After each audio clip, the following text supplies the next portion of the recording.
بسم الله الرحمن الرحیم. په تیر درس کې مونږ تاسو په دې باندې خبرې وکړې چې څنګه کولی شو په کویک بوکس پروګرام کې سنگل کسټمر او دغه ریلیټډ یا مربوطه جابس اډ کو. د نن په درس کې غواړم تاسو سره په درې موضوعاتو خبرې وکړم. اول ملټیپل کسټمرز دی. که چیرې زمونږ ستاسو پخوانی حساب کتاب په ایکسل پروګرام کې او په هغې کې مونږ سره 1000 2000 3000 کسټمران وي، اوس وغواړو دا ټول کسټمران چې دي یا کسټمرز چې دي مونږ سره دا کویک بوکس پروګرام ته انتقال کو، امپورټ کو. نو مونږ دې ته ضرورت لرو چې ملټیپل کسټمرز په کویک بوکس پروګرام کې کریټ کو. نو اوس ملټیپل کسټمر کریټ کول یا 1000 2000 100 200 ډیر وخت نیسي. نو که چیرې مونږ وغواړو دا ایکسل کې 2000 3000 کسټمران چې دا ټول په یو ځل کویک بوکس ته انتقال کو، دا کار څنګه کیږي؟ نو یو موضوع دا ده په دې خبرې کوو. بل مونږ سره کسټم پیمنټ ټرمز دی. کله چې مونږ کسټمر ته انوایس جوړو، په انوایس کې یو بخش دی په نوم د ډو ډیټ، او په ډو ډیټ کې مونږ ته دا ښیي چې وروره دا ستاسو کسټمر چې کوم سروس تاسو ورته ورکړو یا ستاسو څخه انوینټري پارټ یا انوینټري یا انوینټري اسمبلي واخیستله، په کم تاریخ باید تاسو ته دا پیمنټ دی وکړي، تر کم تاریخ پورې دا وخت لري. یو خو دا خبره ده. اوس که چیرې مونږ وغواړو چې د کسټمر سره خپل په طبیعت باندې یو کسټم پیمنټ ټرمز جوړ کړو. څه مطلب؟ زه ورته یم چې یاره وروره کله چې د زما څخه جنس اخیستله، خریداري دې کوله، ته تر یو میاشته پورې وخت لري چې دا د دې حساب ما سره پاک کې خلاص کړي، یعنې پیمنټ یې ماته وکړي. خو که چیرې تا ماته په 2 ورځو یا 3 ورځو کې یا د 3 ورځو په جریان کې دا پیمنټ ماته وکړه، تا ته زه 5% 10% 3% نور ډسکاونټ در کوم. دې ته ویل کېږي کسټم پیمنټ ټرمز. صحیح شوه؟ په کویک بوکس پروګرام کې مونږ سره بلټن پیمنټ ټرمز هم شته دي. خو که چیرې ته خپل په طبیعت وغواړې داسې یو پیمنټ ټرمز جوړ کړي، دا څنګه کېږي په دې هم خبرې کوو. بل مونږ سره پرایس لیول لیست دی. پرایس لیول لیست مونږ دې لپاره استعمالوو که چیرې تاسو غواړئ خپل دا کسټمران کټګرایز کړئ چې کم زما ټاپ کسټمر دی، کم زما میډیم لیول کسټمر دی او کم زما جنرل کسټمر دی. نو تاسو په بزنس کې باید خپل کسټمران کټګرایز کړئ. داسې کسټمر دی چې هره ورځ ستاسو څخه انوینټري اخلي یا ستاسو سروس څخه استفاده کوي، لویل کسټمر چې ورته ویل کېږي. نو هغه ته خو باید تاسو یو خاص ډسکاونټ په نظر کې ونیسئ که ونه نیسئ. یا داسې کسټمران دي چې هفته کې حتما 3-4 ورځې تاسو څخه جنس اخلي، دا هم ښه کسټمر دی. یو هغه عام کسټمران دي چې کله کله که رابرابر شو جنس درنه اخلي، سروس درنه اخلي، او که نه ویس. اوس که چیرې تاسو غواړئ چې د خپل کسټمران کټګرایز کړئ د پرایس دپاره، د قیمت دپاره، نو بیا موږ تاسو د پرایس لیول لیست څخه استفاده کوو.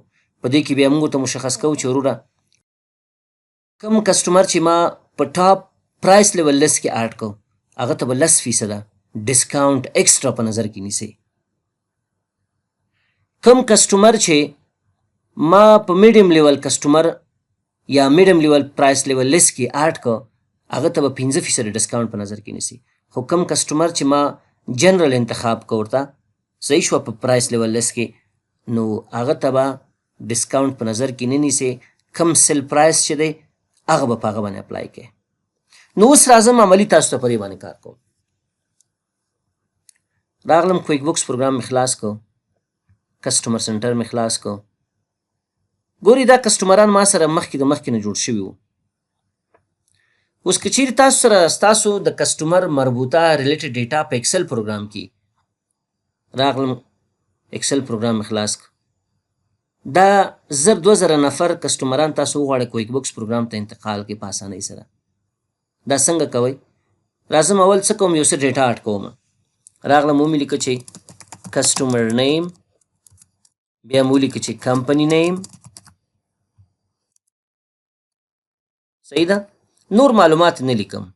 کولی چې تاسو ډېر معلومات ولیکئ خو ډېر وخت نیسي. راغلم کسټمر نیم کې مې ولیکه د مثال په طور باندې کسټمر dash info dash 01.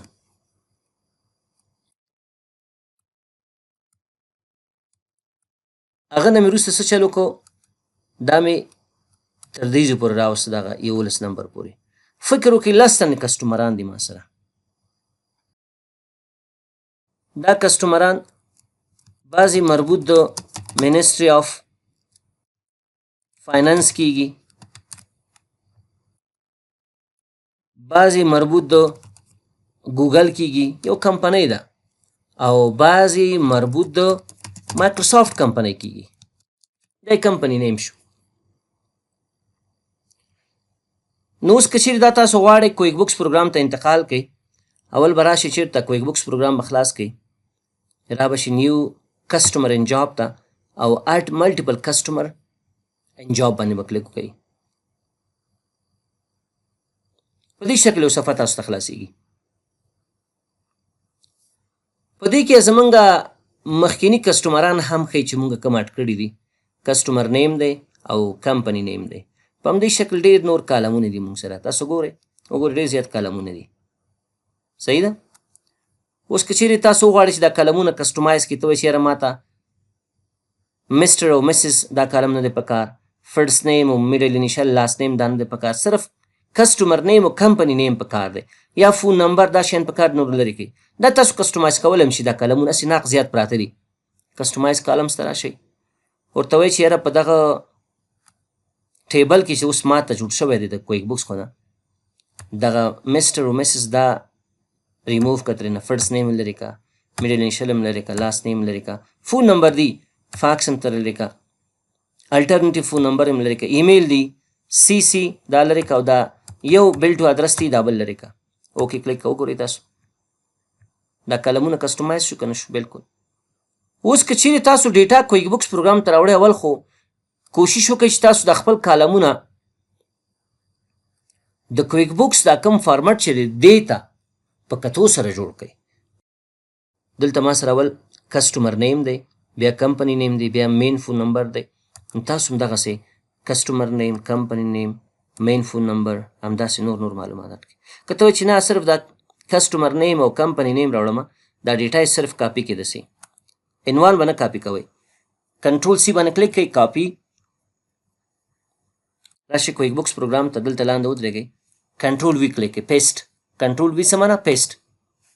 تاسو اوس وګورئ کسټمر نیم ټول دلته مونږ ته راغی او د هغه مربوطه کمپنی نیم هم راغی.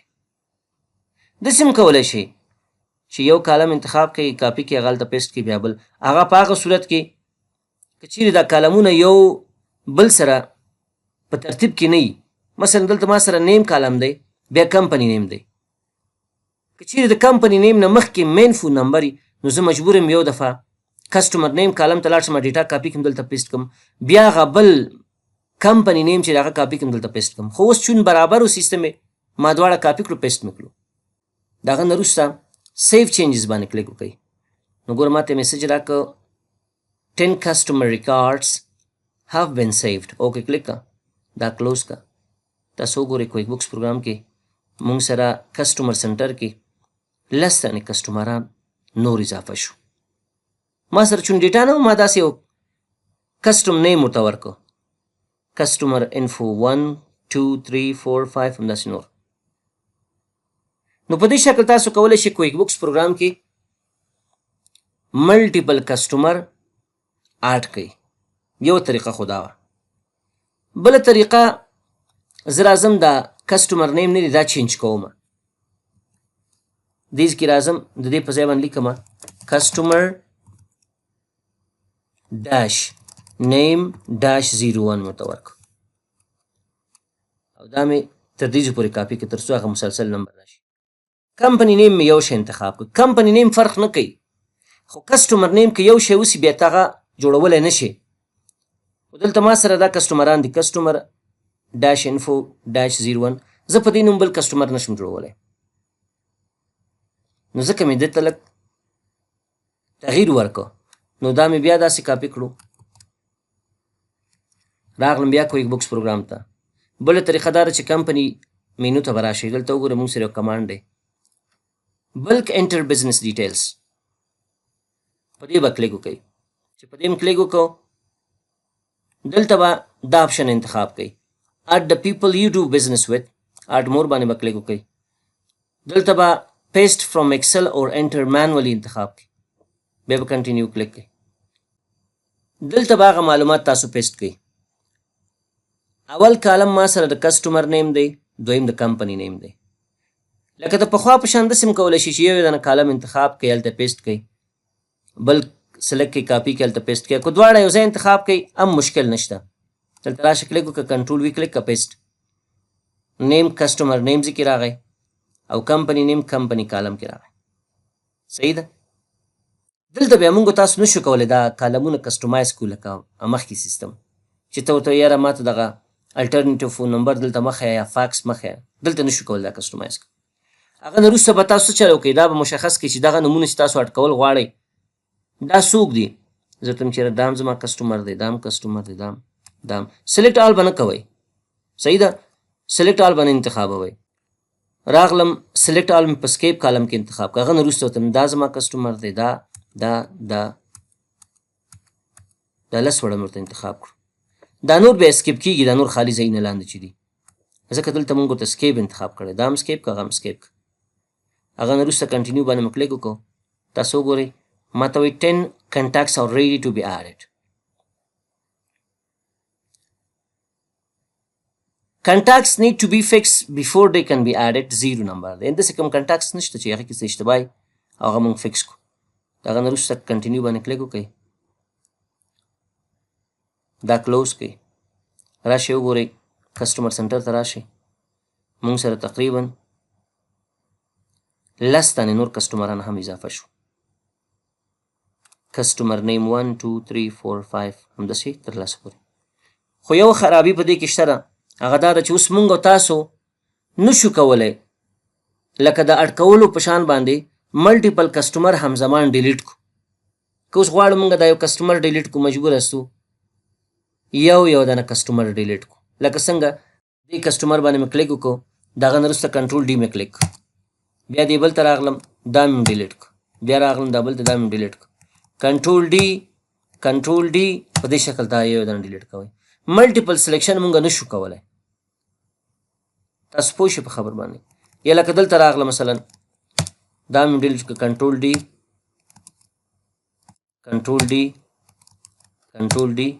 او کنټرول ډي. یو مشکل پکې دا دی. نو تاسو وکتو چې څنګه مونږ کولی شو په کویک بکس پروګرام کې ملټیپل کسټمر اضافه کړو. د هغه په تعقیب بل کمانډ چې مونږ سره دی یا بله موضوع چې ده په نوم د کسټم پیمنټ ټرمز یادېږي. اوله خبر دا ده چې مونږ خپله په کویک بکس پروګرام کې د خپل کسټمرانو دپاره بلټن پیمنټ ټرمز لرو. څه مطلب؟ زه راغلم په دا منسټري اف هایر ایجوکیشن باندې مې ډبل کلیک وکړو. ډبل کلیک مې وکړو یا رایټ کلیک ایډیټ ته لاړم. دغه نه وروسته راغلم پیمنټ سیټنګز ته. دلته که چیرې تاسو متوجه شئ مونږ سره یو بخش دی په نوم د پیمنټ ټرمز. دلته مونږ سره تیار بلټن پیمنټ ټرمز شته دي د کسټمرانو لپاره. ګورئ که چیرې زه دا انتخاب کړم نیټ 15 days، په دې معنی چې دغه کسټمر چې کله ما څخه یو جنس په قرض واخلي یا خدمات د 15 ورځو په مدت کې باید دا ماته هغه پیمنټ وکړي. کله چې د 15 ورځو نه زیاتې ورځې په ده واوړي هغه بیلنس یې په سور رنګ کې ښي ماته، په دې معنی چې دا سړي باندې هغه ډیو ډیټ چې دی هغه اوښتی دی. نو باید تاسو کولی شئ د هغه کلر فلټرینګ په اساس باندې تاسو هغه ته زنګ ووایئ چې وروره ستاسو هغه کوم ډیو ډیټ چې هغه تېر شوی دی او تاسو راشئ خپل هغه تصفیې حساب وکړئ. په همدې شکل وګوره دلته موږ سره نور پیمنټ ټرمز هم شته. نیټ 30 days. If paid within 10 days, you will receive 1% of the total amount as a discount. په 10 ورځو کې باید دا کسټمر مونږ ته مکمل خپل هغه د پیمنټ تصفیې حساب وکړي. هغه د زمونږ چې کوم اکاونټ ریسیبل دی قرضه چې ده، یعنې جنس یې په قرض زمونږ څخه یوړ، نو په 10 ورځو کې دا باید مونږ ته هغه پیمنټ وکړي. خو که چیرې په 10 ورځو کې پیمنټ وکړو 1% ډسکاونټ ورکوم. دې بل کې وګوره 2% ډسکاونټ په نظر کې نیولی دی.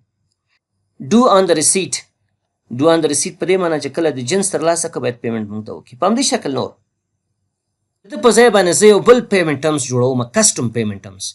اډ نیو باندې مې کلیک وکړو، راغلم دلته یو کسټم پیمنټ ټرمز جوړوم، ورته لیکم چې 5% discount if paid within 1 day net 30 days. دا یو کسټم پیمنټ ټرمز ما جوړ کړ. دې مشتری سره ما داسې تفاهم وکړ چې وروره ته به ما ته پیسې همیشه د یو میاشت په مدت کې راکوې چې کله د جنس ما څخه واغست. خو که په یو ورځ کې دغه پیمنټ وکړو 15% نور ډسکاونټ تاته درکوم، پیسې درنه کمې اخلم. دا یو کسټم پیمنټ ټرمز شو. نیټ ډو څومره دی؟ 13 ورځې دی. ډسکاونټ پرسنټیج 5% دی. ډسکاونټ اف پیډ وتن 1 ډے مې انتخاب کړ. اوکې مې کلیک. هغه نه وروسته بیا راغلم اوکې باندې مې کلیک. اوس څه چل کوم؟ دلته نوی انوایس جوړوم. رایټ کلیک مې وکړو، کریټ انوایس باندې مې کلیک وکړو. صحیح شوه. آیټم کوډ کې مې بیا هغه اس اس ډي هارډ ډسک انتخاب کړ. دلته ما ته میسج راکوي وروره وایي ته اس اس ډي هارډ ډسک نه لرې چې شی خرڅې. څه چل کوم؟ د دغه پخوانی ټرانزیکشن ډیلیټ کوم تر څو اس اس ډي هارډ ډسک موږ سره زیات شي. ګورئ دا پیمنټس باندې مې ډبل کلیک وکړو، دا پیمنټس مې ډیلیټ کو او دغه انوایس مې چې جوړ کړی دا مې ډیلیټ کړ تر څو زما هغه انوینټري پارټ چې دی بیرته اضافه شي ما سره. اوس انوایس جوړوم. رایټ کلیک مې وکړو، کریټ انوایس مې انتخاب کړ. آیټم کوډ ته راغلم، اس اس ډي هارډ ډسک مې واغست 512 جی بي. کوانټیټي کې مې 10 دانې ولیکلو. دا سړی باید ما ته پوره 100 روپۍ راکړي، 15,000 افغانۍ راکړي. خو دلته متوجه اوسه چې د سره موږ یو پیمنټ ټرمز کړی چې که په یو ورځ کې د کس پیسې راکړي 15% باید دنه پیسې موږ کمې واخلو. سیو ان کلوز مې کلیک کو، اګنور آل مې کلیک، اګنور آل. فکر وکړه د کس موږ ته هم دا نن پیسې راکړي، سهار یې موږ څخه جنس یوړ، مازدیګر پیسې راکړي. نو راغلم چېرته؟ دیز ته راغلم، ریسیو پیمنټ باندې مې کلیک وکړو، یا دیز باندې مې رایټ کلیک وکړو، ریسیو پیمنټ کمانډ مې انتخاب کړو.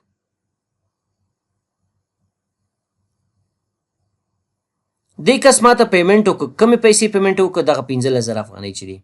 ښه، په څه شکل یې پیمنټ وکړه؟ په شکل د کیش. صحیح ده؟ پوره پیمنټ وکړو. دا کس خو پوره پیمنټ کوي، خو دې کس ما ته ویل چې یاره هلکه تا سره موږ تعهد کړی یا تاسو موږ سره تعهد کړی چې که چیرې په یو ورځ کې دې موږ ته پیمنټ وکړو موږ تا ته 15% ډسکاونټ په نظر کې نیسو. اوس مجبوره سوه 15% پیسې ده ته پروسس کو چې د ده هغه پیمنټ څخه کمې شي. دې دپاره به څه چل وکړي؟ دلته وګورئ موږ سره یو کمانډ دی په نوم د ډسکاونټ اینډ کریډټس. په دې به کلیک وکړئ. چې په دې م کلیک وکړو دلته به ډسکاونټ بخش ته راشي. ډسکاونټ کې ټول معلومات ما ته خپله راکوي. ما ته وایي دغه کسټمر چې دی ستا په نوم د منسټري آف هایر ایجوکیشن یادېږي. صحیح ده؟ په دغه تاریخ باندې دا ستا دونه قرضدار و. اوریجنل اماونټ اماونټ څومره دی؟ 15,000. ډسکاونټ یوز چې دی 250 افغانۍ دی او بیلنس ډو 14,250. 15,000 په حقیقت کې ستا قرضداره دی. د هغه تعهد په اساس چې تاسو د سره کړه 250 روپۍ ده ته تخفیف ورکول شوی دی. که دا تخفیف د دې پیسو څخه کمې شي نو دا به تا ته 14,250 روپۍ پیمنټ وکړي. هغه تعهد څه شی دی؟ ټرمز ته راشئ وګورئ. ما ته وایي د دغه ټرمز په اساس باندې، د دغه تفاهم په اساس باندې دا سړی 250 افغانۍ مستحق د ډسکاونټ کېږي. تاسو پوه شئ په خبر باندې؟ نو زه اوس دا نه پروسس کوم ځکه چې دا وروسته درس دی زموږ خپله راځي. خو اوس ما وغوښتل چې تاسو صرف په دې پوه شئ چې دغه کسټم پیمنټ ټرمز یا هغه بلټن پیمنټ ټرمز څنګه کار کوي. د هغه نه وروسته دا کینسل کوم، دلته هم دا کلیر کوم او راځم هغه انوایس بیرته ډیلیټ کوم ځکه انوایس خپله یو درس دی، هغې کې ډېر بحث دی. کنټرول ډي باندې مې کلیک کوو، اوکې مې کلیک دا مې ډیلیټ کړه.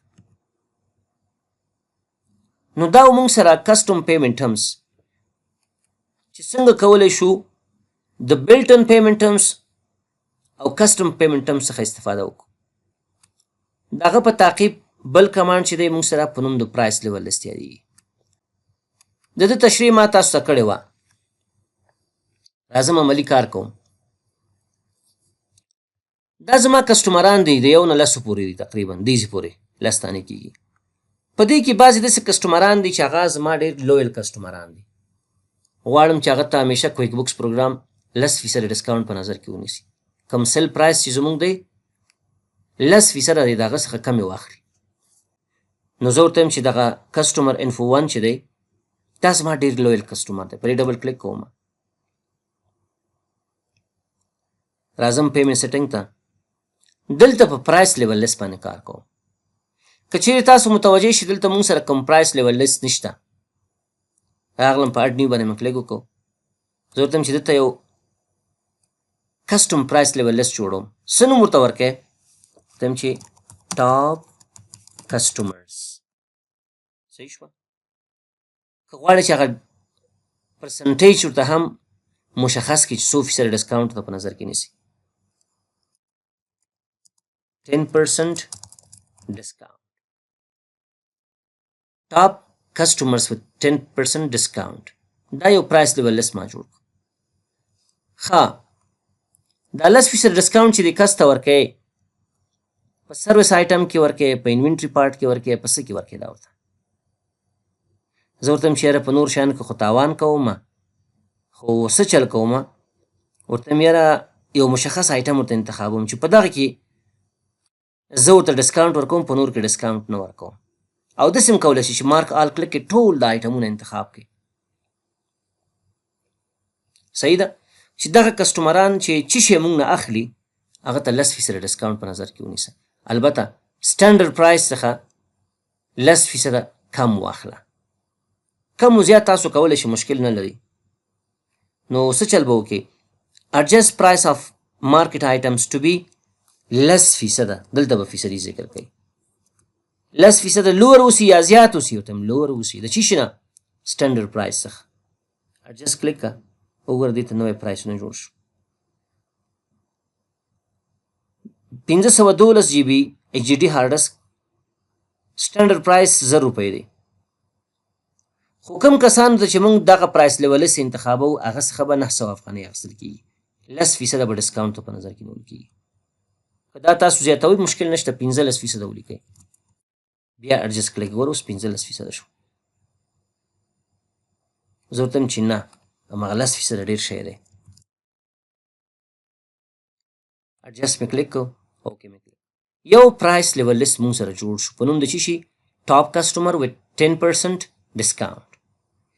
دې کسټمر انفو 1 ته ما دا آپشن انتخاب کړو، دا پرایس لیول لیست مې انتخاب کړو، اوکې مې کلیک.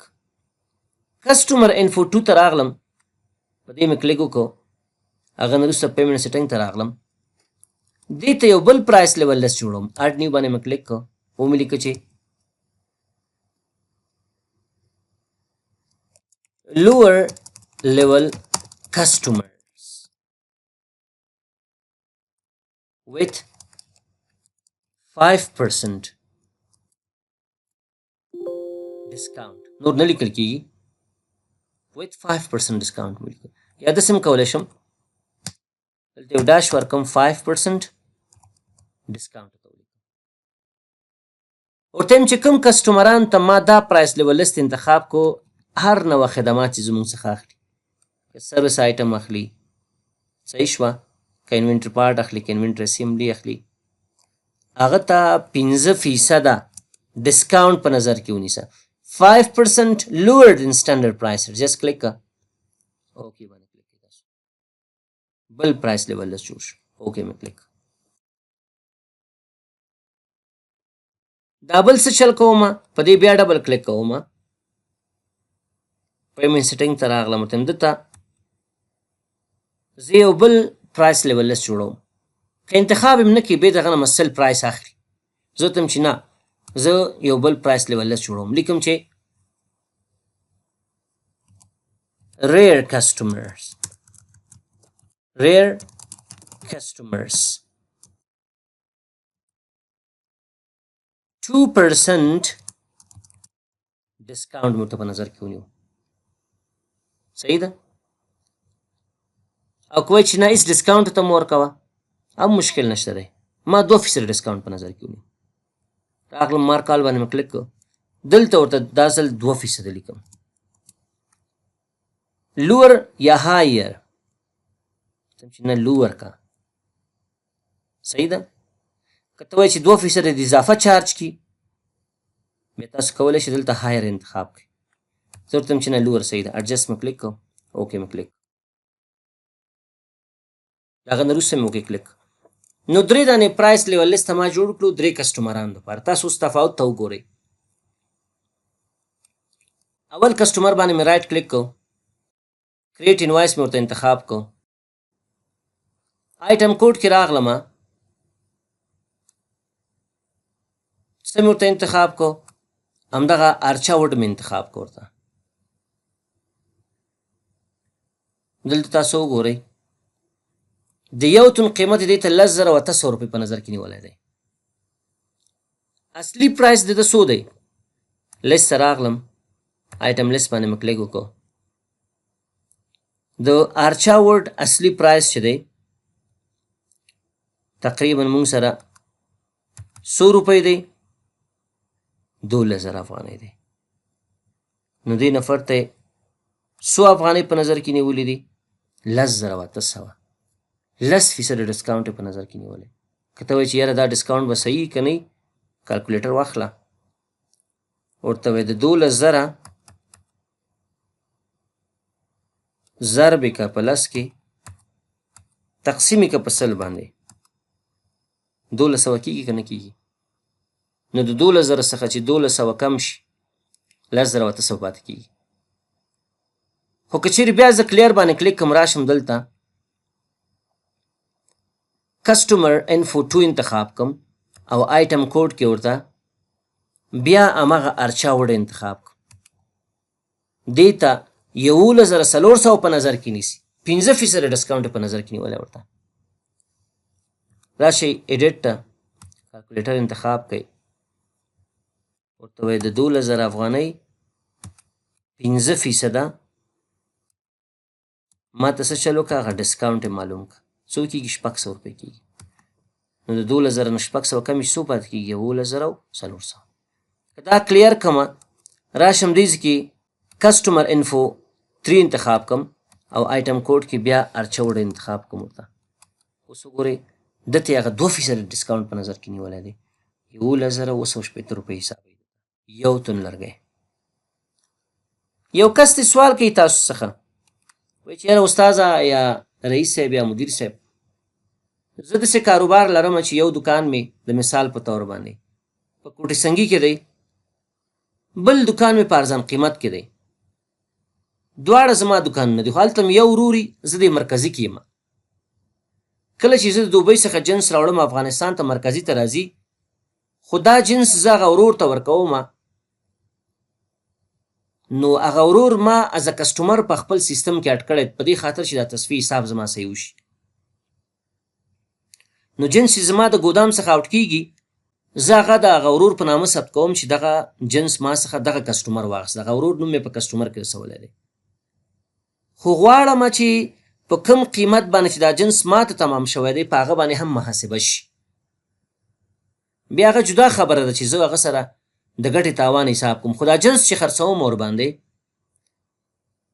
دته د سل پرایس په نظر کې نه نیسي چې ما ته څو تمام شوی یعنې کاسټ په نظر کې نیسي په دې معنا ګورئ تاسو راشئ لیست ته آیټم لیست ته چې راغلی همدغه ارچه وټ زه ګورم ارچه وټ موږ تاسو ته په څو تمام شوی په 10,000 یو تن په 2,000 خرڅو نو دا کس وایي چې یاره کله چې هغه ورور زه انتخابوم په هغه باندې جنس خرڅوم یا انوایس جوړوم ورته یا سل ریسیټ کوم نو 10,000 قیمت دې په نظر کې ونیسي د 2,000 په ځای باندې نو څه چل به وکئ را به شي تاسو بیا کسټمر ته دې دپاره به جدا پرایس لیول لیست جوړ کړئ فکر وکئ دا کسټمر انفو 4 چې دی یا زموږ ستاسو هغه ورور دی چې جنس زموږ څخه اخلي او هلته په بل ځای کې خرڅوي په دې رایټ کلیک کوئ ایډیټ ته لاړ شي ایډیټ ته چې راغلی راشي پیمنټ سیټنګس ته پرایس لیول لیست کې څه چل وکړه ورته وایي اډ نیو پرایس لیول لیست